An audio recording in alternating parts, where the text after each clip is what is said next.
Hello and welcome to my YouTube channel. इस video में मैं आपको पढ़ाऊंगी माइक्रो इकोनॉमिक्स यानी व्यष्टि अर्थशास्त्र का चैप्टर नंबर 7 यानी 7वां चैप्टर, जिसका नाम है उत्पादन फलन, एक साधन का प्रतिफल तथा पैमाने का प्रतिफल।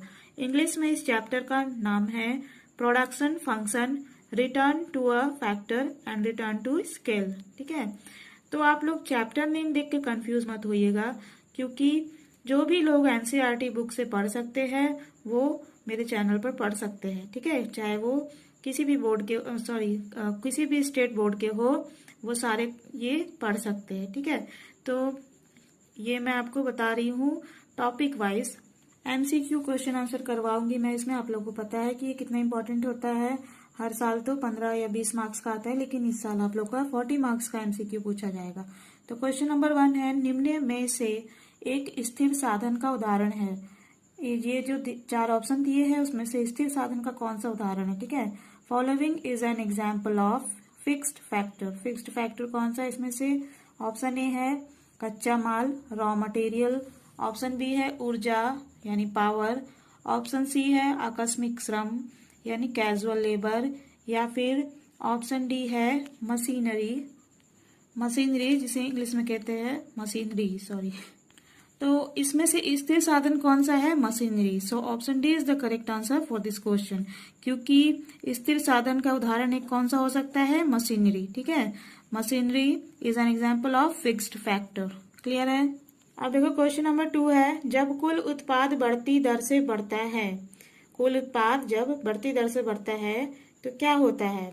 ठीक है, total product increases at an increasing rate when. जब टोटल प्रोडक्ट जो है वो इंक्रीजिंग रेट में इंक्रीज होता है तो क्या होता है? ऑप्शंस देखो। ऑप्शन ए है औसत उत्पाद बढ़ता है, एवरेज प्रोडक्ट इज राइजिंग। या ऑप्शन बी है सीमांत उत्पाद बढ़ता है, मार्जिनल प्रोडक्ट इज राइजिंग। या ऑप्शन सी है सीमांत उत्पाद धनात्मक रहता है, मार्जिनल प्रोडक्ट इज पॉजिटिव। या फिर ऑप्शन डी है average product is greater than marginal product. औसत उत्पाद सीमांत उत्पाद से अधिक होता है। तो जब कुल उत्पाद बढ़ती दर से बढ़ता है तब क्या होता है? जब कुल उत्पाद बढ़ती दर से बढ़ता है, सीमांत उत्पाद भी बढ़ता है। ठीक है, total product increases at an increasing rate when marginal product is rising. Clear है? So option B is the correct answer for this question. अब देखो 3rd नंबर क्वेश्चन है, जब एमपी बढ़ता है। एमपी का मतलब मार्जिनल प्रोडक्ट, जिसे हिंदी में कहते हैं सीमांत उत्पाद। ठीक है, जब सीमांत उत्पाद बढ़ता है, व्हेन एमपी इंक्रीजेस, तो क्या होता है? देखो ऑप्शन ए है टीपी अपने यानी टोटल प्रोडक्ट, कुल उत्पाद अपने अधिकतम बिंदु पर होता है, total product is at its maximum point. या ऑप्शन बी है टोटल प्रोडक्ट ह्रासमान दर से बढ़ता है, total product increases at diminishing rate. या फिर ऑप्शन सी है कुल उत्पाद बढ़ती दर पर बढ़ता है, TP increases at increasing rate. या फिर ऑप्शन डी है इनमें से कोई नहीं, नन ऑफ दीज। तो जब एमपी बढ़ता है तब टीपी बढ़ती दर से बढ़ता है, यानी एमपी जब बढ़ता है सीमांत उत्पाद के बढ़ने से, कुल उत्पाद जो है बढ़ती दर से बढ़ता है। So option C is the correct answer for this question. When MP increases, TP increases at an increasing rate. Clear है? अब देखो क्वेश्चन नंबर 4 पूछा है, जब एपी यानी एवरेज प्रोडक्ट, औसत उत्पाद, मार्जिनल प्रोडक्ट यानी सीमांत उत्पाद से ज्यादा हो तब आप एमपी के बारे में क्या कहेंगे? तो what would you say about MP when AP यानी average product is greater than marginal product? तो ऑप्शंस देखो। ऑप्शन ए है एमपी बढ़ेगा, एमपी विल राइज। या ऑप्शन बी है एमपी घटेगा, MP will fall. Option C है एमपी अधिकतम होगा, एमपी विल बी मैक्सिमम। या ऑप्शन डी है एमपी घटेगा परंतु यह धनात्मक होगा, MP will fall but remains positive. तो देखो जब औसत उत्पाद सीमांत उत्पाद से ज्यादा होता है तो एमपी के साथ क्या होता है? मार्जिनल प्रोडक्ट यानी सीमांत उत्पाद वो घटेगा। So option B is the correct answer for this question. When average product is greater than marginal product then MP will fall. So option B is the correct answer for this question. अब देखो question number 5 है, एक साधन के ह्रासमान प्रतिफल के पीछे एक कारण है। एक साधन का ह्रासमान प्रतिफल के पीछे क्या कारण होता है? The reason behind the law of diminishing returns to a factor is क्या है? ऑप्शन ए है श्रम की कमी, शॉर्टेज ऑफ लेबर, या ऑप्शन बी है ऊर्जा में बाधा, पावर कट, या ऑप्शन सी है साधनों के मध्य खराब समन्वय, पुअर कोऑर्डिनेशन बिटवीन फैक्टर्स, या फिर ऑप्शन डी है इनमें से कोई नहीं, नन ऑफ दीज। तो एक साधन के हासमान प्रतिफल के पीछे क्या कारण होता है? साधनों के मध्य खराब समन्वय। So option C is the correct answer for this question. ठीक है, the reason behind the law of diminishing returns to a factor is poor coordination between factors. अब देखो क्वेश्चन नंबर 6 है, एक साधन के वर्धमान प्रतिफल के पीछे एक कारण है। एक साधन का वर्धमान प्रतिफल के पीछे क्या कारण है? The reason behind the law of increasing return to a factor is, option A है अच्छा प्रबंध, बेटर मैनेजमेंट, या ऑप्शन बी है अच्छा ऊर्जा पूर्ति, बेटर पावर सप्लाई, या ऑप्शन सी है कर रियायत, टैक्स कॉन्सेशन, या फिर ऑप्शन डी है स्थिर साधनों का समुचित उपयोग, better utilisation of fixed factor. तो देखो एक साधन के वर्धमान प्रतिफल के पीछे क्या कारण होता है? स्थिर साधनों का समुचित उपयोग। ठीक है, स्थिर साधनों का समुचित उपयोग से साधन का वर्धमान प्रतिफल होता है। So option D is the correct answer for this question. The reason behind the law of increasing returns to a factor is better utilisation of fixed factor. अब देखो क्वेश्चन नंबर 7 है, परिवर्तनशील अनुपात का नियम किस मान्यता पर आधारित है? 2021 आप लोग का इसमें मॉडल पेपर में आया था ना, परिवर्तनशील अनुपात का नियम क्या है, उसी का ये क्वेश्चन है, उसी टॉपिक का। परिवर्तनशील अनुपात का नियम किस मान्यता पर आधारित होता है? The law of variable proportion is based on the assumption of, देखो क्या क्या ऑप्शन दिए हैं, किस मान्यता पर, किस अजम्पशन पर आधारित होता है, बेस होता है। ऑप्शन ए है अल्पकाल, शॉर्ट रन, या ऑप्शन बी है तकनीक का स्थिर होना, कांस्टेंट स्टेट ऑफ टेक्नोलॉजी, या ऑप्शन सी है परिवर्ती साधन के सभी इकाइयों की कुशलता एक समान होती है। All units of variable factors are equally efficient, या ऑप्शन डी है उपयुक्त सभी, ऑल द अबव। तो देखो परिवर्तनशील अनुपात का नियम जो है किस मान्यता पर आधारित होता है? परिवर्तनशील अनुपात का नियम जो है अल्पकाल पे आधारित होता है, तकनीक का स्थिर होना है, ये भी इसकी मान्यता है, और परिवर्ती साधन के सभी इकाइयों की कुशलता एक समान होती है, ये सारी इसकी मान्यता है, इन सभी पे ये आधारित होता है। So option D is the correct answer for this question. The law of variable proportion is based on the assumption, क्या क्या है इसके अजम्पशन? शॉर्ट रन भी है, कांस्टेंट स्टेट ऑफ टेक्नोलॉजी भी है, and all units of variable factors are equally efficient. ठीक है, तो ये सब होगा, ऑल दी अबव। अब देखो क्वेश्चन नंबर 8 है, 8वां प्रश्न है, परिवर्तनशील अनुपात के तीसरी अवस्था में, परिवर्तनशील अनुपात का तीसरा अवस्था में, in the third phase of law of variable proportions, option A देखो एमपी शून्य हो जाता है, एमपी बिकम 0, या ऑप्शन बी है एमपी ऋणात्मक हो जाता है, एमपी बिकम्स नेगेटिव, या ऑप्शन सी है टीपी हासमान दर से बढ़ता है, total product increases eight diminishing rate, या ऑप्शन डी है एपी शून्य हो जाता है, एवरेज प्रोडक्ट बिकम्स 0। देखो परिवर्तनशील अनुपात की तीसरी अवस्था में एमपी यानी कि सीमांत उत्पाद जो है वो ऋणात्मक हो जाता है। In the third phase of law of variable proportion MP means marginal product becomes negative. ठीक है, एमपी जो है वो नेगेटिव हो जाता है, ऋणात्मक हो जाता है। So option B is the correct answer for this question. ठीक है, अब देखो क्वेश्चन नंबर 9 है, 9वां प्रश्न है, उत्पादन के साधन क्या है? What are factor of production? Production के फैक्टर कौन कौन से हैं? ऑप्शंस देखो, ऑप्शन ए है भूमि यानी लैंड, या फिर ऑप्शन बी है श्रम यानी लेबर, ऑप्शन सी है पूंजी जिसे इंग्लिश में कहते हैं कैपिटल, या ऑप्शन डी है उपयुक्त सभी, ऑल दी अबव। तो उत्पादन के साधन इनमें से कौन सा है वो आपको बताना है। ठीक है, तो देखो उत्पादन के साधन क्या क्या होते हैं, भूमि भी होता है, श्रम भी होता है, पूंजी भी होता है, तो इसका करेक्ट आंसर हो जाएगा उपयुक्त सभी।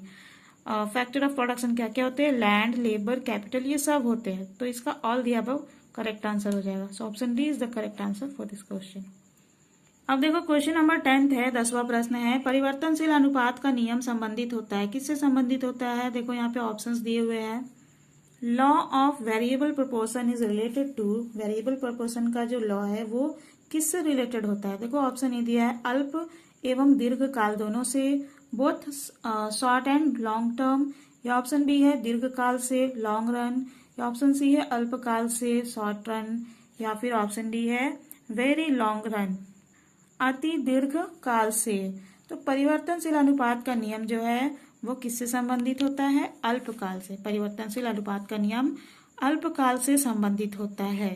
ठीक है, so option C is the correct answer for this question. Law of variable proportion is related to short run. Law of variable proportion is related to short run. Clear है? अब देखो question number 11 है, हासमान प्रतिफल के नियम लागू होने का मूल कारण है। हासमान प्रतिफल का नियम लागू होने का क्या कारण है?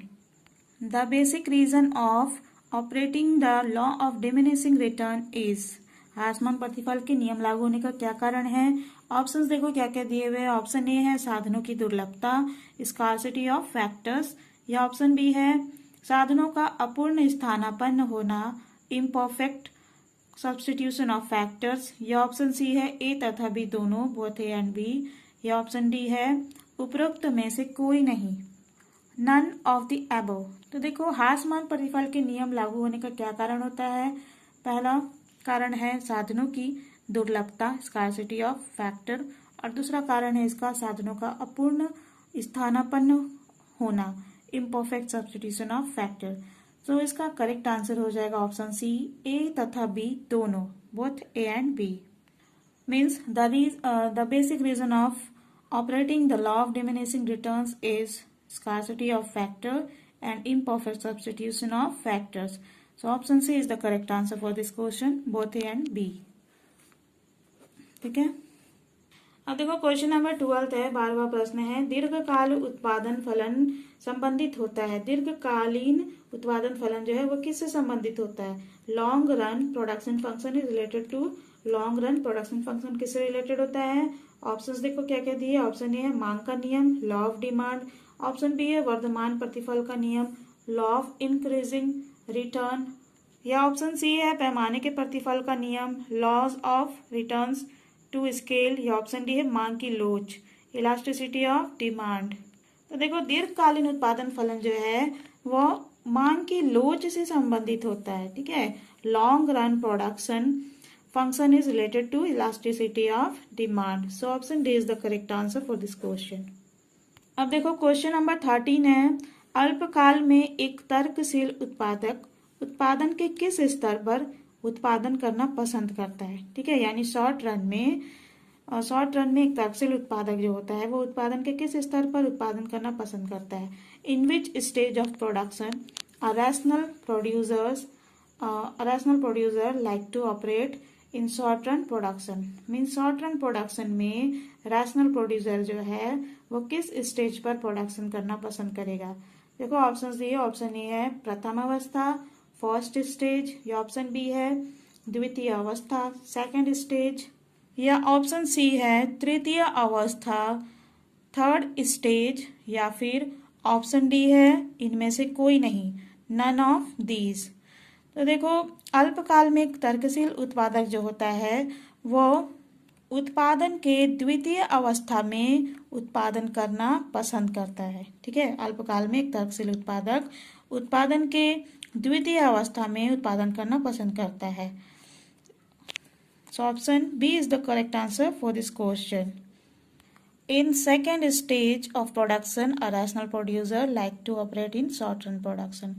इसका देखो फिल इन द ब्लैंक्स आता है, तो याद रखना सेकंड स्टेज में जो है एक रैशनल प्रोड्यूसर तर्कशील उत्पादक जो है वो अल्पकाल में उत्पादन करना पसंद करता है। ठीक है, शॉर्ट रन में एक रैशनल प्रोड्यूसर सेकंड स्टेज में प्रोडक्शन करना वो पसंद करता है। कौन? प्रोड्यूसर। अब देखो क्वेश्चन नंबर 14 है, 14वां प्रश्न है, उत्पादन फलन को प्रदर्शित किया जाता है। उत्पादन फलन को कैसे प्रदर्शित किया जाता है, कैसे दिखाया जाता है? Production function is expressed as. Production function को कैसे एक्सप्रेस किया जाता है? ऑप्शन ए है Q X equal P X, या ऑप्शन बी है Q X equals F under bracket A comma B comma C D, या ऑप्शन सी है Q X equal D X, या ऑप्शन डी है उपरोक्त कोई नहीं, नन ऑफ द अबव। तो उत्पादन फलन को कैसे प्रदर्शित किया जाता है? उत्पादन फलन को इसके तरह Q X equal F under bracket A B C D, इसके जैसा एक्सप्रेस किया जाता है, प्रदर्शित किया जाता है। Production function is expressed as Q S equal F under bracket A B C D. So option B is the correct answer for this question. ठीक है, तो जब ये चैप्टर स्टार्ट करूंगी तो मैं आपको बताऊंगी उत्पादन फलन क्या होता है। अब देखो क्वेश्चन नंबर 15 है, 15वां प्रश्न है, उत्पादन की दूसरी अवस्था में in the second phase of production का सेकेंड फेज में क्या होता है। ऑप्शन ए है टीपी बढ़ता ह्रासमान दर से, टीपी इंक्रीजेज एट और डिक्रीजिंग रेट, या फिर ऑप्शन बी है एमपी घटता है, एमपी फॉल्स, या ऑप्शन सी है एपी घटता है, एपी फॉल्स, या फिर ऑप्शन डी है उपरोक्त सभी, ऑल दी एबोव। तो देखो उत्पादन की दूसरी अवस्था में क्या होता है, टीपी बढ़ता है लेकिन ह्रासमान दर से बढ़ता है। ठीक है, TP increases means total product increases eight decreasing rate, और एमपी घटता है, एमपी फॉल्स, और एपी घटता है, एपी फॉल्स। तो ये सभी होता है, तो उत्पादन की दूसरी अवस्था में उपरोक्त सभी होता है, all the above. So option D is the correct answer for this question. अब देखो इस चैप्टर का लास्ट एमसीक्यू बता रही हूं मैं। यदि उत्पादन के 16वां प्रश्न है 16 नंबर, यदि उत्पादन के सभी साधनों को समान अनुपात में बढ़ाया जाता है और परिणाम स्वरूप उत्पादन अत्यधिक दर पर बढ़ता है तो इसे कहते हैं, क्या कहते हैं, if all the factors of productions are increased by same proportion and as a result output increases by a greater production, it is called, option A है पैमाने का स्थिर प्रतिफल, कांस्टेंट रिटर्न टू स्केल, या ऑप्शन बी है पैमाने का ह्रासमान प्रतिफल, डिक्रीजिंग रिटर्न टू स्केल, या फिर ऑप्शन सी है इंक्रीजिंग रिटर्न टू स्केल, पैमाने का वर्धमान प्रतिफल, या ऑप्शन डी है इनमें से कोई नहीं, नन ऑफ दीज। तो देखो यदि उत्पादन के सभी साधनों को समान अनुपात में बढ़ाया जाता है और परिणाम स्वरूप उत्पादन अत्यधिक दर पर बढ़ता है तो इसको हम लोग कहते हैं इंक्रीजिंग रिटर्न टू स्केल, यानी पैमाने का वर्धमान प्रतिफल। ठीक है, पैमाने का वर्धमान प्रतिफल। If all the factors of production are increased by same proportion and as a result output increases by a greater production, it is called increasing return to scale. ठीक है, पैमाने का वर्धमान प्रतिफल क्या है, इस शॉर्ट क्वेश्चन में आता है तो आप लोग ये लिख सकते हैं। If all the factors of production are increased by same proportion and as a result output increases by greater production, it is called increasing return to scale. Clear है। सो गाइज अगर आपको ये वीडियो पसंद आया तो please इसे like जरूर करिएगा। अगर आप मेरे चैनल पर नए हो तो सब्सक्राइब कर लीजिएगा। इसे अपने स्टडी ग्रुप एंड क्लासमेट से शेयर जरूर कर दीजिएगा। और हाँ, कमेंट बॉक्स में मैं एक लिंक दे रही हूँ जिसमें इकोनॉमिक्स के सारे वीडियोस मिल जाएंगे आपको। And thank you viewers for watching this video. Comment करके बताइए आपको कैसा लगा।